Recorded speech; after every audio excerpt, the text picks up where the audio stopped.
Imaginez une maladie qui détruit votre capacité à manger, parler, voir et même respirer, et qui cause de graves lésions à votre bouche et à votre visage.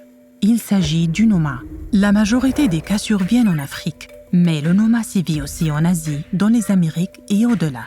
Sans traitement, de nombreux patients atteints de noma peuvent ne pas survivre. Ceux qui survivent souffrent souvent de défiguration invalidante et d'exclusion de leur famille ainsi que de leur communauté.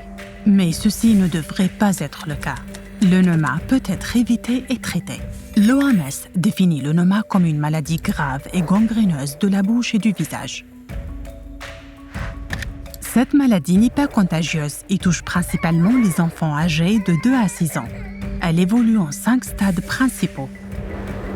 Au premier stade, une gingivite entraîne une infection douloureuse des gencives, également appelée gingivite nécrosante. Ce stade s'accompagne aussi de saignements gingivaux et d'une mauvaise haleine.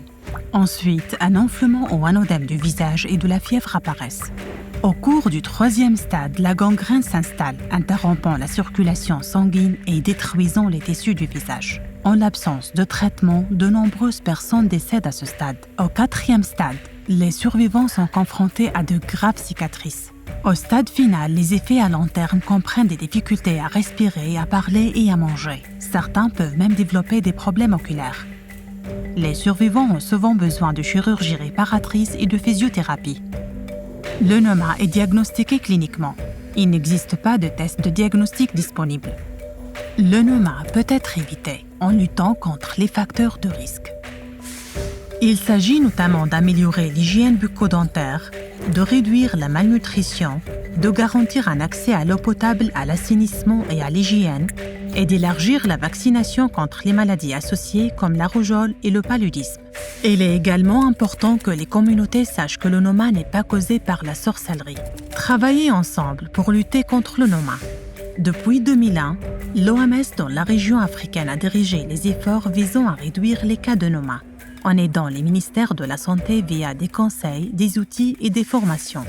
Grâce au soutien des partenaires tels que l'ONG allemande Health Action Noma EVA, l'OMS a aidé les pays prioritaires, principalement en Afrique de l'Ouest, à élaborer et exécuter des programmes de lutte contre le noma. En 2023, l'OMS a classé le noma parmi les maladies tropicales négligées, MTN. Cela pourrait conduire à plus de sensibilisation, d'investissement et de financement, ainsi qu'à une approche plus intégrée. Plus de noma. Aucun enfant ne devrait souffrir de cette maladie qui peut être évitée et traitée.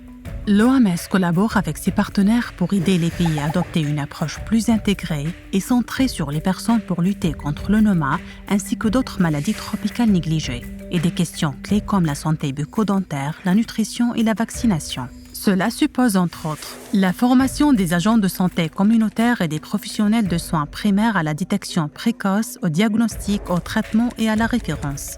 Des campagnes de sensibilisation communautaire pour promouvoir la santé, la détection précoce et réfuter les mythes autour du noma.